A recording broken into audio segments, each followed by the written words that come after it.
ఇప్పుడు 10 మందిలో మొగని వేసుకొని పుస్తకట్టుకురు 10 మందిలో మొగని వేసుకొని ఒక పుస్తక కట్టుకుంది కట్టుకున్నాక 6 నెలలకో సంవత్సరానికి విడాకులు ఇచ్చింది విడాకులు ఇచ్చి మళ్ళీ కొత్త ఆయన చేసుకుంది ఆయన పుస్తక కట్టిండు ఇప్పుడు సంవత్సరం ఆయనతో అని చెప్తాంది మళ్ళీ నామో ఈ పసి వేసుకున్నాను నామో అంటే ఆయన విడాకులు ఇచ్చింది మర్చిపోయిరా బీఆర్ఎస్ పార్టీ ఓడికి వద్దనే కదా మీరు అలా తెచ్చింది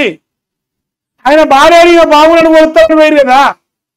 ఆయన ఏం చేసినప్పుడు గాజు గుడ్లు వీకిచ్చింది లాస్ట్కి ఈయన వీకిచ్చింది లేదు ఆయన పొడిచిచ్చింది లేదు తద్వారా జనాలందరూ మరి ఇవన్నీ చూసి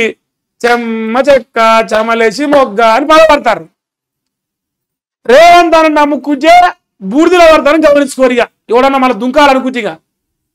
దుంకే దమ్ము ఓనికి లేకపోవచ్చులే కానీ ఒకవేళ ఎవరైనా దుంకాలనుకుంటే ఇంకో ఈలకు వచ్చిన గది మీకు పడుతుంది